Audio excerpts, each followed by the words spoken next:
제가 중고서적들을 뒤지다가 흥미로운 책을 하나 발견했습니다. 바로 무인시대라는 책인데요. 고려 무신 정권의 태동과 그 후의 이야기를 형상화한 소설입니다.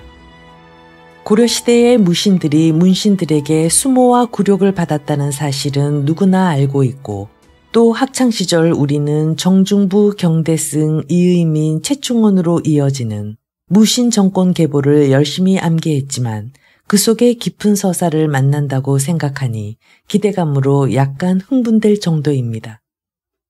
조선왕조실록이 있는 조선시대는 우리가 속속들이 들여다볼 수 있지만 고려시대는 다소 낯섭니다. 심지어 제가 사용할 수 있는 그림이나 자료 이미지도 거의 없습니다.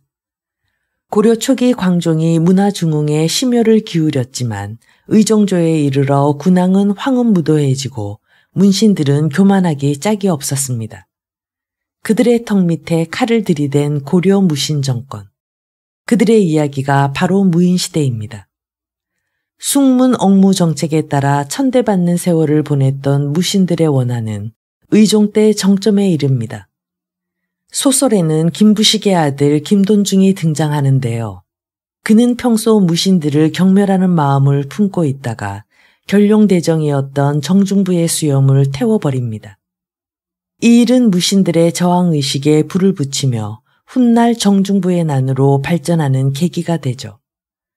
이후로 천하는 아수라장이 되고 소위 고려의 암흑기로 표현되는 무신 정권 시대가 열립니다. 작가는 역사의 그림자 속에 갇혀있는 먼지 낀 구릿빛 동경을 닦아내는 심경으로 숨겨진 또 하나의 진실에 접근해가는 마음으로 이 소설을 썼다고 합니다.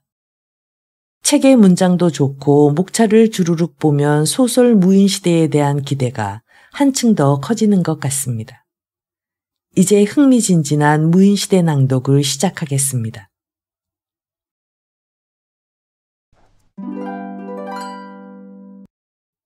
피바람. 의종 24년 8월 29일. 북방에서 몰아쳐오는 매서운 칼바람 속에 아침부터 왕은 유연행락을 서둘렀다. 승선 임종식을 비롯하여 기고주 한례, 좌승선 김동준 등이 10여 명의 내시를 대동하고 수레를 따르고 있었다. 이 수레의 호종은 장병 300을 거느린 정중부였다. 때아니게 몰아치는 진눈깨비를 털어내며 아침 일찍 떠난 어가행렬은 연복정에서 점심을 먹고 곧장 흥왕사로 길을 잡았다.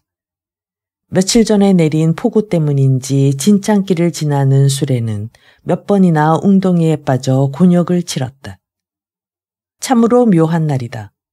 아침에 잠시 햇살이 보이더니 어느새 구름이 가득하고 그러다가 진눈깨비가 후두둑 쏟아지니 영락없이 천변만화하는 계집의 마음이로세. 거나하게 술기가 오른 의종은 총신 임종식에게 어주를 내리며 그렇게 말했다. 워낙 주연에 익숙한 탓인지 임종식은 그저 황송하다는 표정으로 잔을 받아 단숨에 들이켰다.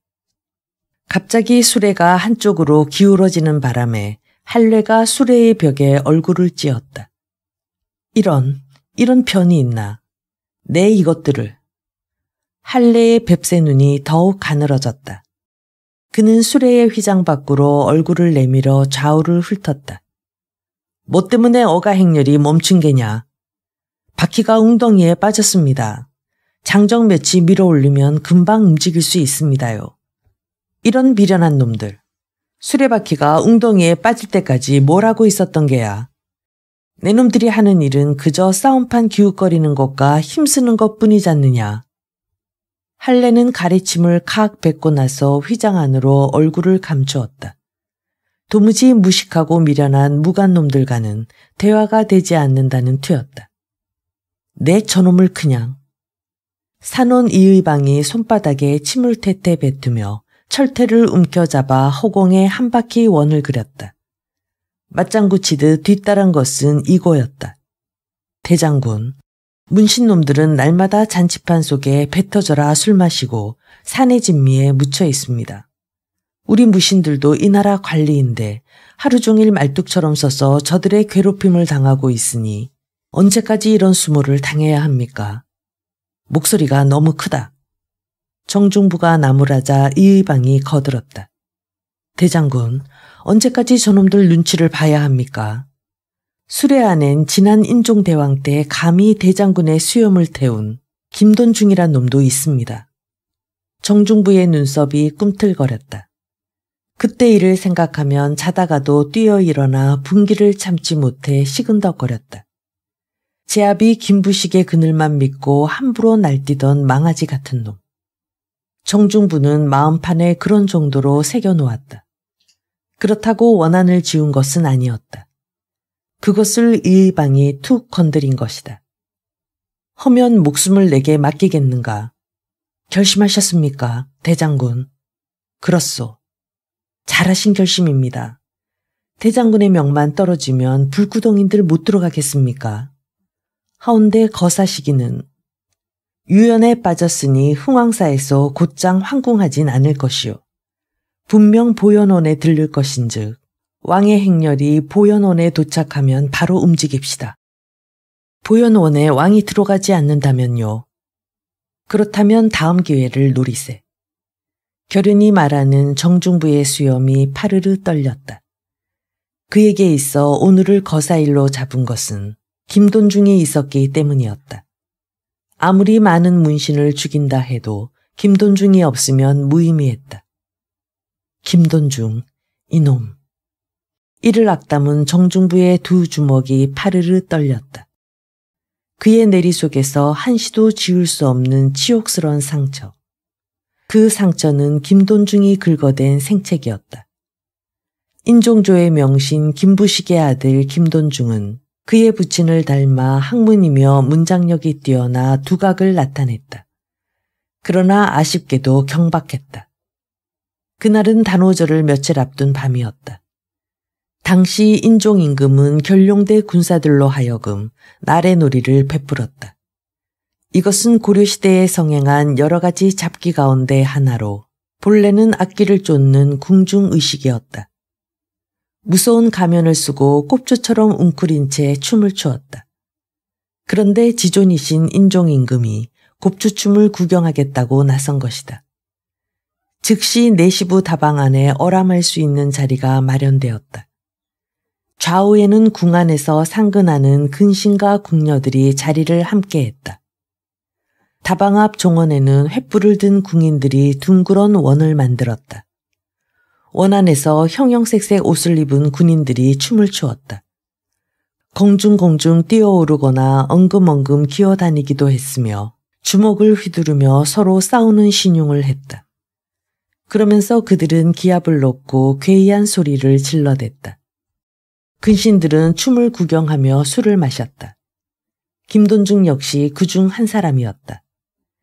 그는 취기 섞인 비틀걸음으로 가까운 곳에 있는 견용대전 정중부에게로 다가갔다. 자, 정대정, 술 한 잔 받으시오. 힐끔 스쳐보던 정중부의 대답에 냉기가 어렸다. 생각 없소이다. 평상시 부친의 후광을 얻고 거들먹거리는 김돈중의 존재에 대해 서른이 안 된 정중부에겐 눈의 가시처럼 보였다. 한번 심사가 틀어지자 김돈중이 걸어다니는 것도 함께 있는 것도 싫었다. 자신도 모르게 대답이 무뚝뚝했다. 하, 그러지 말고 한 잔 받으라니까. 김돈중이 다시 권했다. 싫다 하지 않았습니까? 그래요. 그렇담 할 수 없지. 김돈중은 술잔을 마룻바닥에 던져버렸다. 그리고는 몽롱한 시선으로 다시 정중부를 응시했다. 수염이 참으로 멋있소이다. 정대정 수염이 멋있다고 했소이다. 헌데 말이오, 수염이라는 건 신분에 맞을 때라야 위엄이 돋보이는 게요. 그 수염 정대정에겐 어울리지 않는다 생각지 않소. 정중부는 노기가 등등하여 쏘아보았다. 그런데도 김돈중은 상대의 시선 따윈 관심 없다는 투였다. 그의 독설 속에는 여전히 술기가 풍겨나왔다. 아무리 좋은 비단이라도 그 속에 개똥이 들어있으면 개똥자루가 되는 게요. 아무리 그대가 관운장 같은 거대한 몸집에 멋있는 수염을 달고 있어도 내 보기엔 속 파먹힌 장순과 다름없어 보여요. 이보 정대정, 이참에 그 수염을 짧게 합시다. 그는 갑자기 촛대에서 초를 뽑아 정중부의 수염에 갖다 댔다. 지지직. 수염은 촛불이 닿자마자 타들어갔다. 당황한 정중부는 공중공중 뛰며 불을 껐다. 관훈장처럼 두 자 남짓 늘어졌던 수염은 한 자가량이 타버렸다. 노여움이 열화처럼 끓어올랐다. 이놈 김돈중, 너를 밟아 죽이겠다. 정중부는 호랑이처럼 날뛰었다. 주위의 사람들이 말리지 않았다면 맹수처럼 달려들어 물어뜯든지 밟아 죽였을 것이 분명했다. 사람들에게 둘러싸여 정중부는 고래고래 악을 썼다. 내 이놈, 나이도 어린 놈이 애비 세력을 믿고 함부로 굴어. 내 비록 무반이나 내 놈보다 관직이 높거늘 이런 무례를 범할 수 있느냐. 관람객들 사이에 소란이 일어났다. 춤추던 군졸들도 가면을 벗고 이쪽의 소란을 바라보았다. 분위기가 잠옷 험악해졌다. 이때 인종임금이 나서지 않았다면 소란은 계속되었을 것이다. 정대정은 고정하라. 짐이 보기에도 정대정이 화를 낼 만하다. 오늘은 궁안에 의식이 있는 날이니 시비는 다음 날 가리거라. 정중부는 분을 사귀지 못한 채 돌아갔다. 그러나 끝난 게 아니었다. 문화시중으로 치사하여 저술에 몰두하고 있던 김부식이 70살의 늙은 몸을 끌고 나타난 것이다.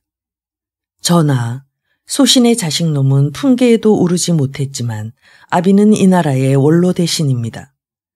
더군다나 그 아인 장래가 촉망되는 문신인데 하찮은 무부가 주먹을 휘두르고 욕설을 퍼부어댔으니 이처럼 무도한 자가 어디 있겠습니까? 당장 정중부의 벼슬을 빼앗고 하옥시키옵소서. 늙은 염소처럼 날뛰는 김부식의 무딘불에 정중부가 상하는 것을 막기 위해 인종임금은 잠시 피하게 했었다. 정중부는 결코 이 일을 잊을 수 없었다. 내 어찌 그날의 수모를 잊겠는가.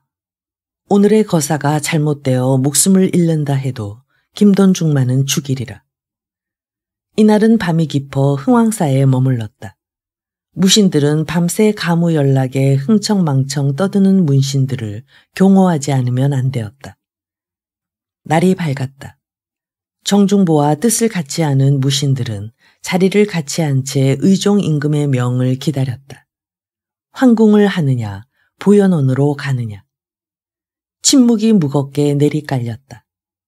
어찌 될 것인가의 긴박감 속에 왕명을 기다렸다. 해가 동산에 한 뼘이나 떠올랐을 때에야 문신들은 삐뚤어진 간모에 꽃을 꽂고 비틀걸음으로 나타났다. 그리고 한참이 지나 의종 임금이 모습을 나타냈다. 오늘이 며칠이냐? 의종 임금은 취한 눈으로 주위를 둘러보았다. 뒤따르던 기거주 할례가 얼른 대답했다. 마마, 오늘은 8월 금음날입니다.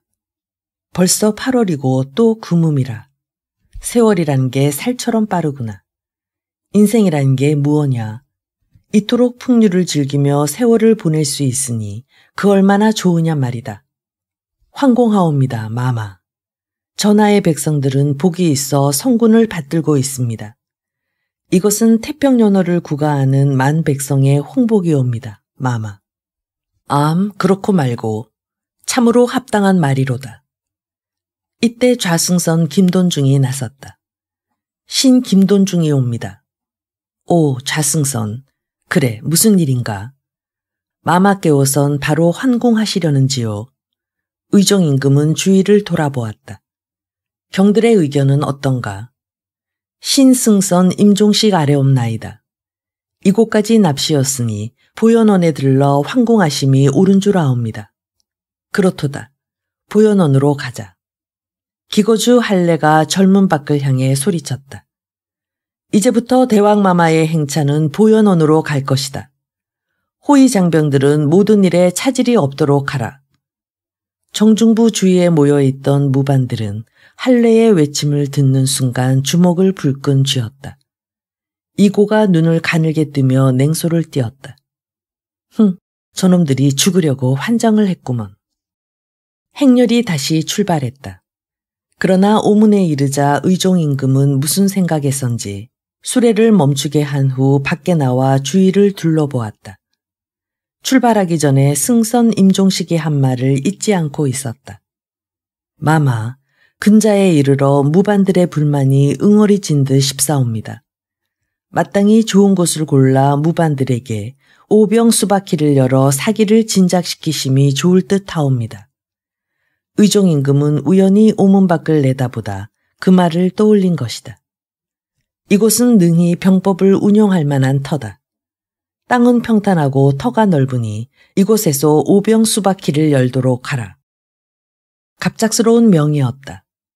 급히 차일이 펼쳐지고 어람석이 마련되었다. 기다렸다는 듯이 술자리가 벌어지고 무관 중에 5사람이 나와 수바키를 벌였다. 수바키란 일종의 격투기이다. 이를테면 오늘날 택견의 대련 품새 같다고 할 수 있다. 이것은 1대1의 대련이 아니라 5사람이 한데 어우러져 난투극을 벌여 최후의 승리자를 뽑았다. 할례가 이번에도 이를 만들었다. 대장군 이소응이 수바키에 능하다 들었소. 전하가 계시는 자리에서 젊은 장수와 겨뤄보시오. 그러나 이미 노쇠한 이소응은 젊은 장수의 상대가 못 되었다. 할례가 갑자기 자리에서 일어섰다. 이보시오, 이 장군. 이쪽으로 오시어 벌주 한 잔 받으시오. 이소응은 상대의 호의를 거절할 수 없어 순웃음을 지으며 어람석 계단을 올라갔다. 그런데 갑자기 할례가 뺨을 후려치며 발길질을 하는 바람에 이소응은 계단 아래로 굴러 떨어졌다. 이런 못난 놈 같으니. 나 같은 인사에게 뺨을 맞고 나뒹굴어. 그러고도 대장군이냐. 제 한몸 추스리기도 힘든 판에 어찌 전하를 호종하고 나라를 방해하겠다는 것이냐. 문신들 사이에 조롱 섞인 함성이 일어났다. 어떤 자는 손뼉을 치며 웃었고 어떤 자는 이소응을 향해 손가락질했다. 갑작스런 할례의 행동에 놀란 것은 무신들이었다. 이때 정중부 가까이엔 대장군 김강미를 비롯해 대장군 진준, 대장군 양숙이 함께 있었다. 이들은 정중부와 사전에 교감이 없었으므로 거사 계획을 전혀 알지 못했으나 낯빛이 하얗게 변했다. 저런 죽일 놈이 있나. 정중부가 자리를 박차고 일어났다. 내 이놈 할례야. 이소응이 비록 무신이나 벼슬은 종 삼품이다.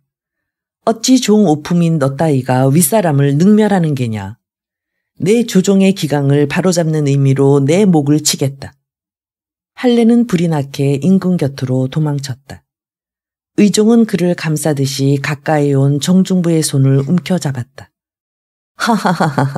정장군은 참으라. 조금 전의 일은 치중에 일어난 것이 아닌가. 자, 잠시 전의 일은 웃고 넘깁시다. 정중부는 부득이 물러나올 수밖에 없었다. 어람석을 나올 때 무신들이 있는 곳을 보았더니 그들은 검두에 손을 얹고 금방이라도 칼을 뽑아 달려나올 기세였다. 이고의 날카로운 눈길과 마주치는 순간 정중부는 고개를 저었다. 그것이 무척 못마땅한 듯 달갑지 않은 신음소리를 토하며 계단을 내려오는 정중부 가까이 다가갔다. 장군, 어찌 거사하지 않으십니까? 우리가 저놈들의 놀이객감이 되어야 일어서시겠습니까? 아직은 때가 아니네. 자넨 지금 이의방과 보현원으로 가게. 일단 어명이라 속이고 순공금을 한 곳에 집합시키게. 알겠습니다, 장군. 다른 말씀은 없으십니까? 그곳에 당도하면 모든 무관들은 군모를 벗으라 하게. 모자를 쓰고 있으면 문관인이 구분해 두는 게 일처리가 빨라. 아시겠는가? 이고와 이의방이 떠난 후 왕의 행렬은 느긋하게 움직였다. 오문을 떠나 보현원에 당도했을 때는 해가 서산에 넘어가고 어둠이 내리고 있었다. 산문을 들어서자 연일 술에 찌들은 왕은 이날만은 침소에 일찍 들 생각임을 밝혔다. 전하, 그렇사옵니다. 옥체를 보증하시옵소서. 문신들은 왕이 보현원으로 들어가자 각기 준비된 처소로 가려고 몸을 돌렸다. 그때였다. 어둠 속에서 정중부의 우렁찬 목소리가 터져 나왔다. 한 놈도 살려두지 말고 모두 죽여라. 보현원에 들어와 어느 때의 명이 떨어질 것인가를 기다리던 이의방과 이고는 물을 본 고기처럼 펄쩍펄쩍 뛰었다. 그들은 닥치는 대로 문신들을 베었다. 생각지도 못한 사태에 문신들은 속수무책으로 허둥거렸다. 어이쿠, 사람 살려. 무신놈들이 반란을 일으켰다. 순식간에 아수라장으로 변해버렸다. 목이 달아나고 팔이 떨어져 나갔다. 허리가 동강나고 머리가 깨어져 허연 골수가 삐어져 나왔다. 이 와중에 임종식이 목숨을 잃었다. 이복기도 죽었다. 그와 원한이 있던 이의방은 철퇴를 휘둘러 단숨에 박살냈다. 소란의 틈새에서 정중부는 김돈중만을 찾고 있었다. 김돈중을 찾아라. 누구든 김돈중을 보거든 죽이지 말고 내 앞에 끌고 오라. 그런데 어찌 된 셈인지 김돈중의 모습이 보이지 않았다. 어디로 갔을까? 이유가 있었다. 왕을 시종하여 보현원 입구에 당도했을 때 갑자기 설사 증세를 느낀 것이다. 오병수바퀴가 벌어질 때 몇 잔의 술에 돼지고기 구운 것을 먹은 게 탈이 생겼다. 행렬을 떠나 가까운 수수밭으로 들어가 쪼그리고 앉았는데 갑자기 함성이 일어난 것이다. 난리다. 난리야. 그는 직감으로 난리가 난 것을 알았다. 그렇잖아도 오늘따라 무신들의 눈빛에 살기가 어렸었다. 혹시나 했는데 기어이 일이 터진 것이다. 그는 기다시피 수수밭을 빠져나와 개경을 향해 죽을 힘을 다해 달려갔다. 그렇다면 할례는 어디에 있을까? 그는 사륙이 시작되었을 때 보여놓은 경내로 도망쳤다. 그곳에 있는 병사들을 향해 소리쳤다. 전하는 어디 계시느냐? 지금 무신들이 반란을 일으켰다. 지금 전하는 어디 계시느냐? 허겁지겁 달려가다 내시 왕강취를 만났다. 그의 옷자락을 잡고 통사정을 했다. 이보게, 나 좀 살려주게. 무도한 무신들 손에서 나를 살려주게. 왕강취는 임금의 침소로 데려갔다. 반란이 옵니다, 마마. 할례는 엎어질 듯 무릎을 꿇고 목숨을 살려달라고 애걸했다. 이날의 소라는 자신이 이소웅의 뺨을 친 것이 원인이 되어 일어난 것이라 짐작했기 때문이었다. 방금 무엇라 했느냐? 왕은 용안이 창백해졌다. 침소밖이 소란스러웠다. 그 와중에 이고의 쩌렁한 목소리가 문지방을 타고 넘었다. 마마, 조금 전에 간신 할례가 마마의 침소로 쥐새끼 마냥 숨어들었나이다. 어서 밖으로 쫓아내십시오. 왕내시, 내가 나가 저들을 무마하라. 소신이 나간다고. 어서 나가라. 왕강취가 밖으로 나왔다. 침소 앞에는 20명가량의 무신들이 서 있었다. 그는 한마디 말도 못하고 다시 들어왔다. 왕은 한숨을 길게 내쉬었다. 할례, 짐도 어쩔 수 없다. 내가 나가지 않으면 저들은 필경 안으로 들어올 것이다. 짐을 위하여 어서 나가라. 할례는 매달렸다. 마마, 정령신을 버리시옵니까? 살려주시옵소서, 마마. 어서 나가라. 왕은 그의 손을 뿌리치고 돌아섰다. 문지방 어림에서 무관들에게 목덜미를 잡힌 할례의 비명소리가 들려온 것은 그 직후였다. 소름 끼치는 비명소리에 왕은 두 손으로 귀를 막았다. 이날 보여놓은 곳곳에 숨어있던 문신들이 모두 도륙당했다. 이복기와 할례를 비롯하여 승선 이세통, 어사잡단 김기화, 내시 이당주, 사천감 김자기, 한문지후 류익겸, 태자령 허자단 등이 목이 떨어졌다. 무신이라 하여 피해가 없는 것은 아니었다. 정중부가 시달한 영을 받아들이지 않은 모자쓴 무신들은 문신으로 오인되어 목숨을 빼앗겼다. 소란이 가라앉자 정중부는 김돈중을 찾아내지 못한 것을 몹시 분해했다. 쥐새끼 같은 놈. 도대체 그놈이 어디로 숨었단 말인가. 100명의 문감보다 그놈의 목이 필요하거늘. 그자는 이곳 소란을 눈치채고 개경으로 도망친 게 분명합니다. 한 장수의 말에 정중부와 이의방은 놀랐다. 만약 그자가 도성으로 들어가 태자를 왕으로 삼고 병사를 휘몰아 온다면 우리가 대적하기 힘들다. 이곳에 있는 병사라야 고작 300명밖에 더 있는가. 이의방이 결연히 말했다. 만약 그런 일이 벌어진다면 앉아서 죽을 수야 없지요. 나는 바다로 나가 병사를 규합해 해적이 되겠소이다. 정중부가 꾸짖었다. 그 무슨 회개한 말인가. 설사 일이 잘못된다 해도 고려 땅에서 죽어야 하는 게요. 어찌 바다에 나가 도둑이 된단 말인가. 무엇보다 시급한 것은 도성의 움직임이요. 휘하에 발이 빠른 병사를 개경으로 보내 동태를 살피고 오게 하시오. 보현원에서 개경까지는 20리 길이다. 염탐을 나간 병사는 새벽녘에야 돌아와 개경의 움직임을 전했다.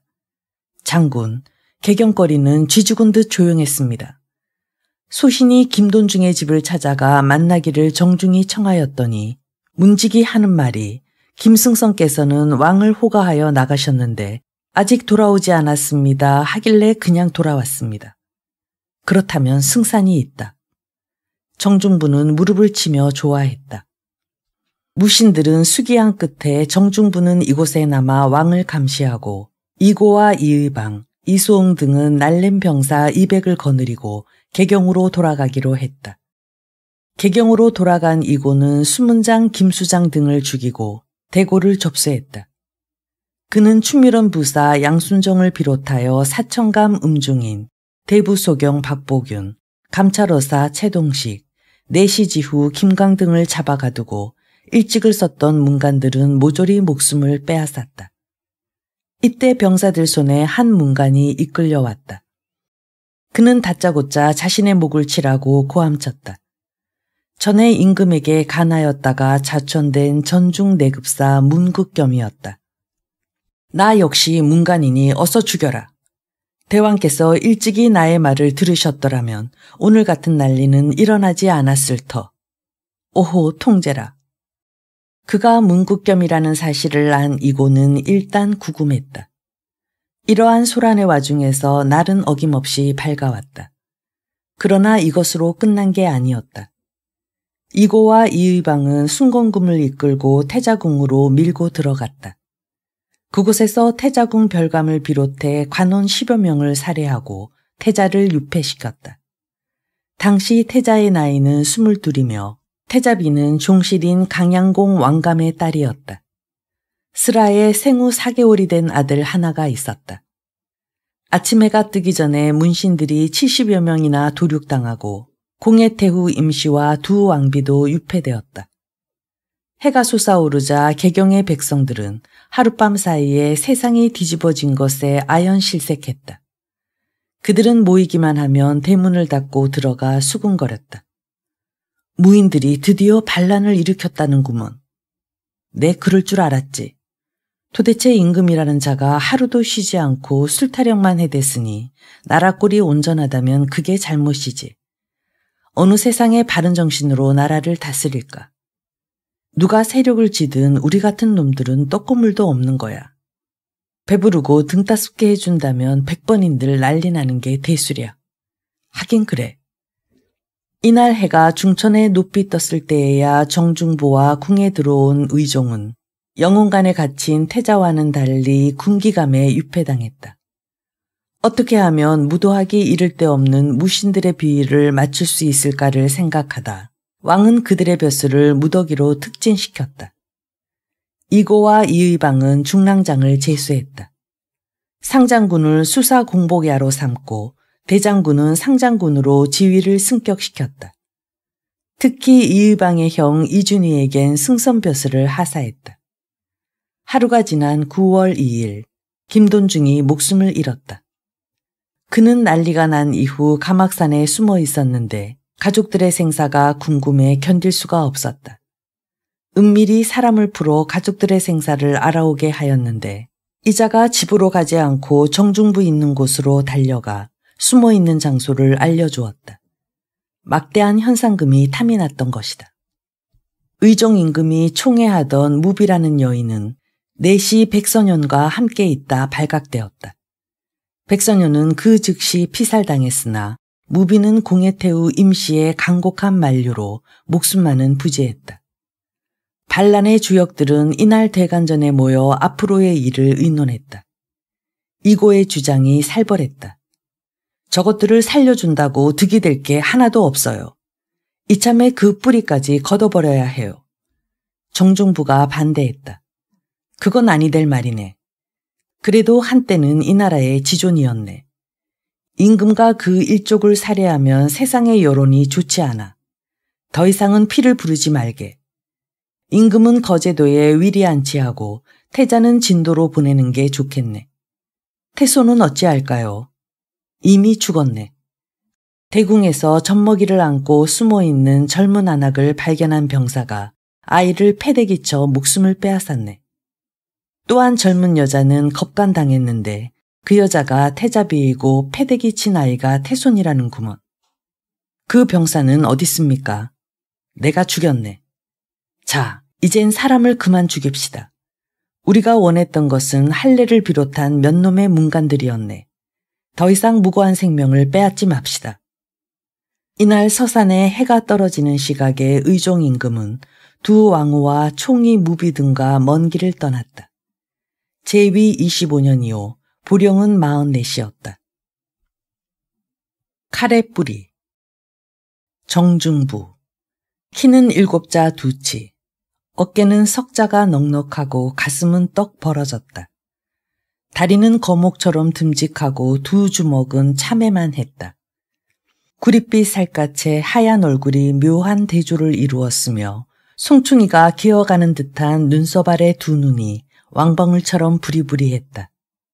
그가 걸어가면 땅이 울렸다. 담력은 호랑이라도 때려잡을 만했으며 한 소리 기합을 지를 때에는 집안의 네 기둥이 울리며 창호지가 바르르 떨 정도였다. 지금은 대장군이지만 근본은 종의 자식이었다. 그러므로 그가 적으나마 벼슬길에 나갔을 때에는 조금도 신분 상승에 도움을 가져오지 못했다. 이야기는 40여 년 전으로 거슬러 올라간다. 그의 부모는 황해도 해주 땅에 행세께나 하는 집안의 종복이었다. 어려서 잔심부름을 하다 뼈대가 굵어지자 아비 하는 일을 도맡았다. 나이 21가 되었을 때였다. 그는 주인집 딸을 욕보인 죄로 관아에 끌려가 모진 고문을 당하고 반년 만에 풀려났다. 주인집 딸은 23이었다. 천성이 음탕하여서인지 시집간 지 반년 만에 바르지 않은 행실 탓에 소방 맞고 쫓겨왔다. 그러한 그녀의 눈에 떡 벌어진 체구의 정중부는 아주 맛있어 보이는 음식이었다. 순진했던 시골 청년 정중부는 이것이 사랑인 줄 알고 사련의 늪으로 빨려 들어갔다. 생과부가 되어 쫓겨온 처지지만 시집가기 전에 늘 아가씨라 부르며 잔심부름을 도맡아온 처지였다. 상전으로 모시는 아가씨의 나긋나긋한 허리와 둔부의 곡선을 볼 때마다 자신도 모르게 아랫도리가 뜨거워질 때가 한두 번이 아니었다. 그러한 아가씨가 손길을 뻗쳐오자 걷잡을 수 없이 빨려 들어간 것이다. 얘야, 내가 어느 그림첩을 보았더니 남녀가 이런 모습으로 얽혀있지 않겠니? 그녀가 은밀히 보여준 그림은 마치 고목에 매미가 붙어있는 모습이었다. 이것은 남자가 앉고 여인이 걸떡하는 모습으로 그 체위가 희한했다. 둘은 즉시 그런 포즈로 사랑놀이를 즐겼다. 그러나 꼬리가 길면 밟히는 법이다. 주인집 딸이 새로운 포즈로 정중부를 유혹하던 어느 날 한 덩어리가 되어 숨 넘어갈 듯 헐떡이는데 갑자기 방문이 열렸다. 이놈, 이게 무슨 짓이냐? 주인 영감의 노기에 찬 고함이 터져나왔다. 재빨리 일어난 주인댁 아가씨는 옷가지로 가슴을 가리며 울음을 터뜨렸다. 아버지, 이토록 분하고 억울할 때가 있겠어요. 시집에서 소방 맞고 돌아왔다고 나를 업신여기지 뭐예요. 이렇듯 한밤중에 쳐들어와 말을 듣지 않으면 죽인다는 바람에 그저 반항 한 번 못하고. 이런 변이 있나. 저놈이 죽으려고 환장했구나. 오냐, 내 놈의 명줄을 따주고 말고. 정중부는 변명 한마디 못하고 강가로 끌려갔다. 험악한 고문을 받으며 반년 만에 풀려나니 이미 그의 부모는 주인 집에서 쫓겨나 행방이 묘연했다. 그러나 굳이 부모의 행방을 수소문하지 않았다. 어차피 돌아가야 반겨줄 사람도 없다. 그 잘난 종노릇이나 하며 평생을 살 수는 없지. 차라리 개경으로 가자. 그곳에 가면 내 한 몸 살 길 없겠는가. 비록 배운 것 없고 연줄이 없다 해도 힘 하나만큼은 어디 내놓아도 쪽팔리지 않는다. 믿는 건 그것뿐이다. 사실 그것이야말로 자신이 내세울 유일한 무기였다. 고향에 대한 미련을 훌훌 털어버리고 개경을 향해 길을 떠났다. 손안에 노잣돈 한 푼 있는 것도 아니었다. 잊고 있는 것은 남노하기 짝이 없는 헌옷뿐이었다. 허기가 지면 남의 집에 들어가 밥을 훔쳐먹고 때론 농사일을 거들며 몇 푼을 받았다. 개경길, 누가 반겨주는 사람도 없다. 급한 걸음이 아니니 일주일이든 한 달이든 가기만 하면 된다. 평야를 지나면 산악지대가 나타나고 그곳을 벗어나자 다시 들판이 훤했다. 한동안 가다 보니 개울이 나타났다. 그 개울가에서 서른쯤으로 보이는 남녀가 앉아 있었다. 그들 역시 산을 넘어 개경으로 가는 길에 맑은 물 흐르는 개울가에서 흐르는 땀을 씻고 있었다. 혼자서 가는 길에 사람을 만나니 반가웠다. 자신도 이곳에서 몸을 씻고 잠시 쉬어볼 요량이었다. 그가 물었다. 두 분도 개경으로 가십니까? 그렇소만. 사내가 퉁명스럽게 대꾸했다. 입성이 말쑥한 것으로 보아 있는 집안 사람이었다. 개울물에 발을 담근 여인은 찰랑찰랑 물장구를 치고 있었다. 저 사람은 제 아내입니다. 개경에 있는 큰아버님 댁으로 들어가 관직을 얻어 새살림을 살 생각입니다. 학문이 많다면야 과거를 보면 되겠지만 공부와는 영 거리가 멀어 보이지 않습니까? 사내는 흐흐 웃고 나서 덧붙였다. 노루꼬리 같은 벼슬이라도 돈은 좀 있어야겠지요. 사내는 곁에 놓인 괴나리 붓짐을 툭툭 건드렸다. 돈도 웬만큼 준비됐다는 뜻이었다. 여인이 눈을 흘기며 나무랐다. 여보, 처음 보는 사람 앞에서 돈자랑을 해요. 그러다 무슨 일이 생기면 어쩌려고. 그 순간 정중부의 얼굴에 노기가 치달아 올랐다. 비록 악의 없이 뱉은 말이지만 분명 자신을 의심하고 있다는 생각에 뜨거운 불덩어리가 가슴에서 밀고 올라왔다. 그 여인의 얼굴에서 주인집 아가씨의 영악한 모습이 교차되었다. 허연 피부에 말끔한 얼굴, 겉과 속이 다른 그 얼굴. 영락없이 그 계집과 비슷하다는 생각이 들었다. 더러운 것들. 그는 한달음에 뛰어가 사내의 얼굴을 주먹으로 내질렀다. 갑작스러운 일격에 사내는 쭉 뻗었다. 아니, 왜 이래요? 여자가 당황하여 몸을 일으켰다. 정중부는 커다란 손으로 여인의 허리를 움켜잡았다. 그리고 앞으로 잡아 끌었다. 순순히 내 말 들어. 소리 지르거나 도망치면 죽는다. 왜 이러세요? 돈이 탐나면 가져가세요. 시끄러워. 정중부는 쓰러진 사내를 옆에 끼고 여인의 허리를 낚아채 숲속으로 들어갔다. 큰 나무 가까이 뻗어 있는 칡농구를 뜯어 그곳으로 사내 몸을 묶었다. 그제야 정신이 든 사내가 바동거렸다. 개경에 벼슬 사러 간다고. 팔자 늘어졌구먼. 그래서 나 같은 놈은 안중에 없다 그 말인가. 연줄을 잡아 벼슬길에 나가고 싶다고. 그래서 나 같은 놈을 벌레 보듯 했단 말이지.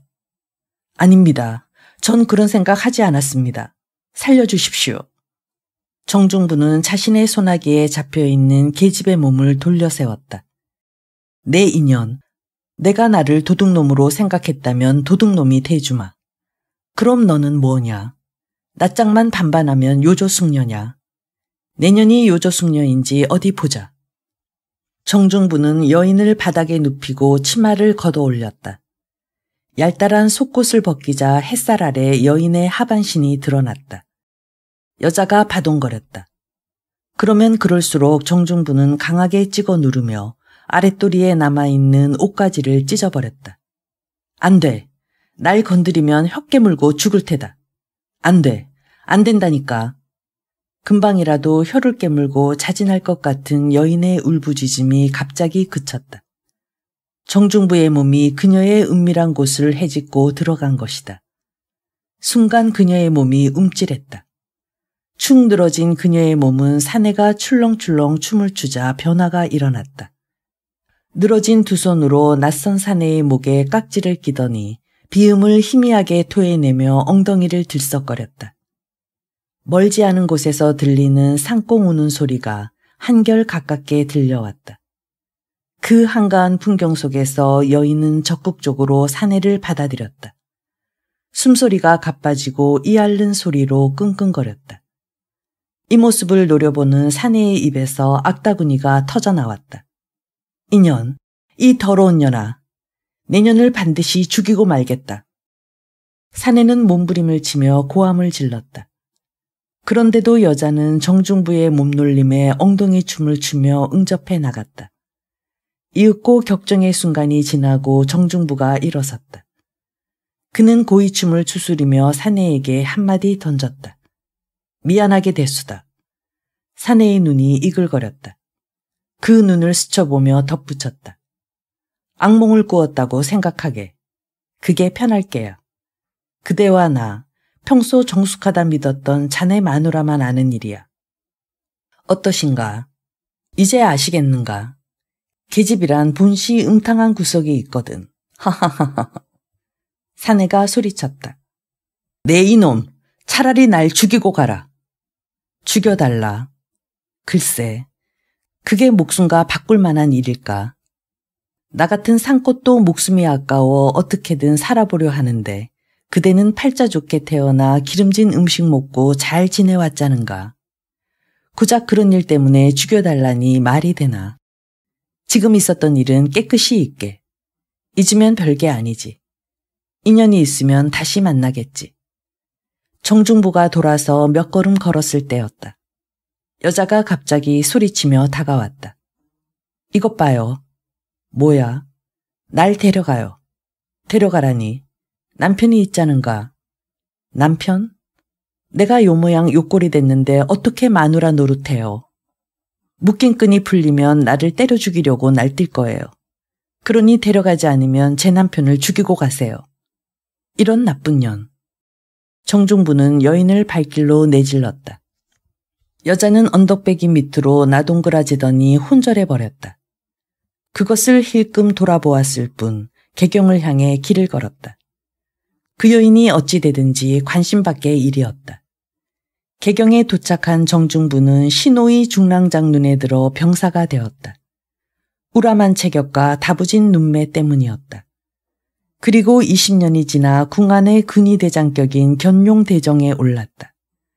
그 자리는 좋은 구품의 풍계에 해당되었다. 모든 것이 변했다. 이제 그는 고려의 지존 의종임금의 생사여탈권을 쥔 절대자의 자리에 올라 있었다. 마침내 서기 1170년 9월 2일 유시, 의종임금과 두 왕후를 100여 명의 무장군졸로 따르게 하여 제주도로 쫓아버렸다.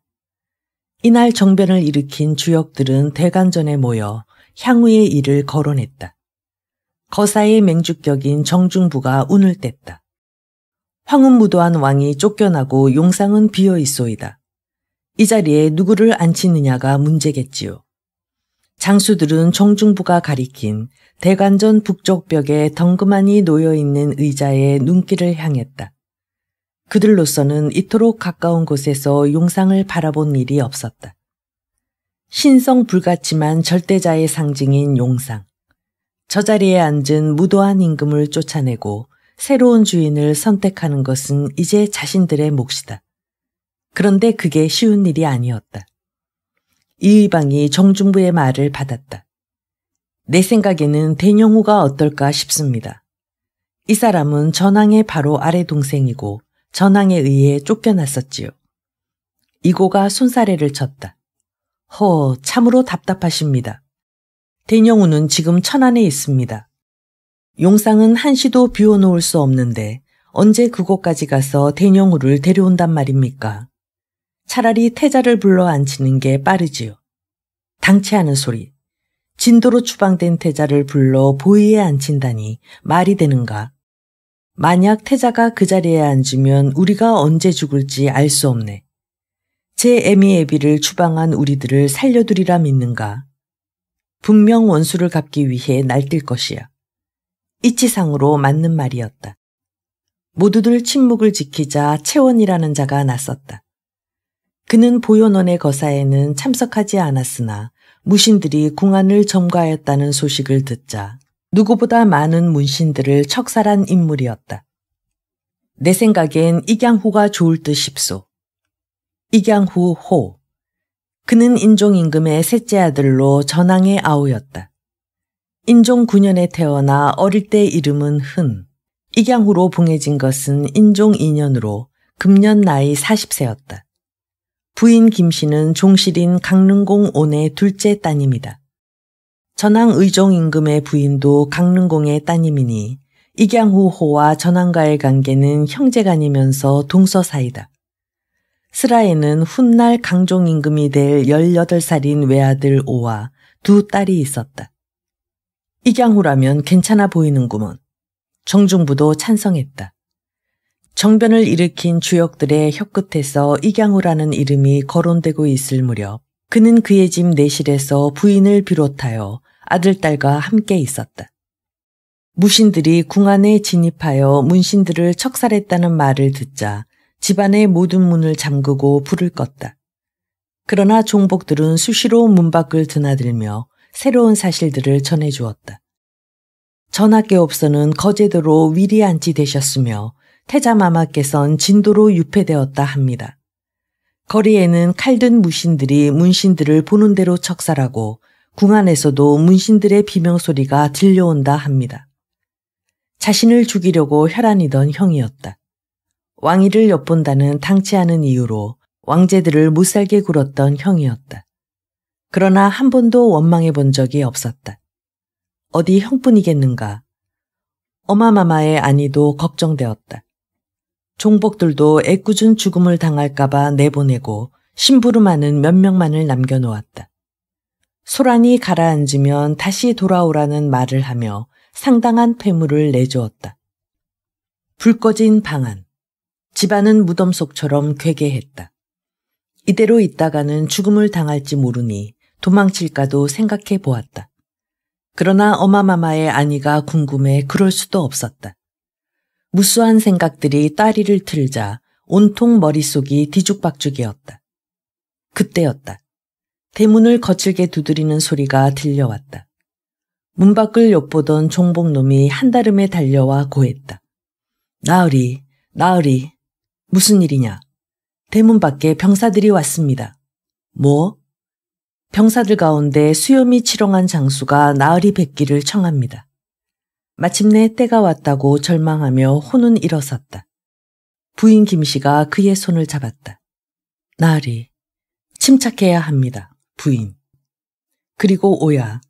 예, 아버님. 내가 나간 후 어떤 일이 일어나도 경고망동을 삼가라. 내가 잘못된다 해도 함부로 나서는 어리석음을 범해서는 아니 된다. 알겠느냐? 아들의 답변을 등 뒤로 받으며 이경후 호는 방을 나섰다. 곧장 대문께로 나가자 과연 무장한 군인들이 서 있었다. 어두워진 탓에 장수들 얼굴은 분별하기 어려웠으나 그들이 이번 정변을 일으킨 주모자라는 건 알 수 있었다. 내가 이경후요. 어느 분이 나를 찾으셨소. 애써 침착하려는 이경후의 목소리가 가늘게 떨렸다. 앞에 서 있던 수염이 치렁한 장수가 허리를 깊숙이 꺾었다. 대장군 정중부와 대장군 이의방, 대장군 이소영이 삼가 이경후 나리를 모시러 왔습니다. 대골로 행차하여 주십시오. 대골엔 무슨 일로? 나으리께서는 오늘 밤 안으로 보위에 오르셔야 합니다. 이제 새로운 왕이 되십니다. 보위에 오른다고요? 갑작스런 제안에 이경후 호는 자신의 귀를 의심했다. 잘못 듣지 않았나 싶어 두 눈을 깜빡인 것은 긴장하고 있다는 뜻이다. 그러는 이경후에게 수염이 치렁한 장수가 다시 말했다. 이강우 나으리께서도 어떤 일이 일어났는지 아시고 계시리라 믿습니다. 오만방자한 문신들과 황혼무도한 전황을 패하고 온갖 추잡한 일을 꾸미던 간신들을 모두 제거했습니다. 지금 용상은 비어 있습니다. 언제까지 비워둘 수 없는 자리이기에 수기 끝에 나으리를 모시고자 찾아왔습니다. 아니되오. 아니되다니요. 나는 용상에 앉을 제목이 못됩니다. 스스로 생각해도 용렬하기 그지없는데 어찌 막중한 자리에 오르겠습니까? 합당치 못한 말입니다. 한 장수가 뒤쪽에서 소리쳤다. 웬 말이 그리 많아. 하라면 하라는 것이야. 정중부의 일갈이 터져나왔다. 누구냐? 함부로 나서는 게. 어느 안전이라고 나서는 게야. 정중부는 다시 이강우 호를 향해 돌아섰다. 나으리, 임금이 될 제목은 우리가 정합니다. 그 자리는 하고 싶다고 주는 자리가 아닙니다. 행차 준비를 해 주십시오. 시간이 그리 많지 않습니다. 누군가 뒤쪽에서 다시 소리쳤다. 거절하셔도 소용없습니다. 서두르지 않으시면 우리가 직접 모시겠습니다. 거친 손길을 원하신다면 그리하셔도 됩니다. 이강우는 눈을 감았다. 거절이나 거부한다 하여 물러갈 저들이 아니라는 것을. 별 수 없이 그들의 제안을 받아들일 수밖에 없었다. 이강우 호는 내실로 들어가 사정을 알리고 무인들을 따라 대궐로 들어갔다. 밤이 깊어진 대궐 안은 횃불을 대낮처럼 밝히고 무장한 군인들이 장검을 뽑아든 채 서 있었다. 삼엄한 경비 사이를 정중부가 앞장서 길을 인도했다.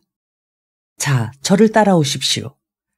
이강우 호는 되관전으로 들어가 용상에 앉았다. 면류관이나 골룡포가 있을 리 없었다. 그저 편복 차림이었다. 그 모습으로 즉위식이 거행되었다. 무인들이니 즉위식 절차를 알 리 없었다. 그렇다고 이강우 호가 아는 것도 아니었다. 이고가 건넨 옥새를 이강우에게 올리는 것으로 등극의식을 마쳤다. 그곳에 모인 무신들은 3번 절하고 일어섰다. 그것이 맞든 틀리든 상관없었다. 이강후 호. 이분이 고려의 19대 제왕 명종 임금이다. 새로운 왕 명종. 그는 부인과 떨어져 전혀 생각지 못한 곳에서 잠을 청했다. 이날 무신들은 궁 안에 구금시켰던 문국겸을 풀어주며 신앙 등극을 알리는 방을 쓰게 하여 곳곳에 붙였다. 살아있는 문신 가운데 임국충과 윤인첨, 이공승 등을 반강제로 궁으로 데려왔다. 그들을 죽이지 않은 데엔 충분한 이유가 있었다. 임국충은 국구 임원회의 아들로 대녕후 경과 가까이 지냈다는 이유로 파직당했었다. 그러므로 무신들 입장에서 중호의 대상인 문신은 결코 아니었다. 또한 이공승은 문국겸이 청거하여 조정에 출사한 것인데 문국겸이 이의방과 사돈관계에 있으므로 죽음을 피할 수 있었다. 다른 이유도 있었다. 그것은 정치였다. 칼을 뽑아 싸우는 것 외에는 행정적인 재간이 없고 보니 정치를 하기 위해 문신들의 힘이 절대적으로 필요했다. 다음 날 명종 임금은 문국겸으로 하여금 비목을 쓰게 했다. 조정에 나온 문신들에게는 새로운 벼슬을 내리고 무신들에게도 그럴듯한 직함을 하사했다.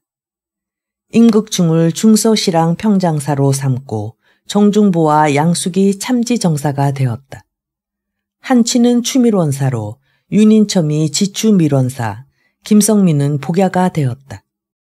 동생 이의방의 후광을 입은 이준의는 좌승선으로, 문국겸이 우승선, 이소응을 좌산 기상시, 이고를 대장군 위위경으로, 이의방을 대장군 전중감에 임명했다. 그런가 하면 기탁성을 어사대사로 삼았으며 산원채원을 장군으로 승격시켰다. 그 밖에 이번 거사에 참여한 무인들에겐 적당히 벼슬 자리를 뿌려주었다. 새로운 벼슬을 받은 이날, 궁 안에서는 또 한 번 사륙이 자행되었다. 군왕의 총애를 믿고 요망한 행동을 서슴지 않던 내시와 황관들이 참살당했다. 백자단을 비롯하여 왕강취가 목숨을 잃었고 점쟁이 영희의 목도 떨어졌다. 이날 정중부를 비롯해 이의방과 이고에게 전리품이 떨어졌다. 전왕 의정임금의 사저로 사용된 관북택을 비롯해 전동택, 곽정택 등의 새 건물에 대한 것이었다. 위용도 웅장할 뿐 아니라 개경 제1의 건물로 손꼽아도 손색이 없었다.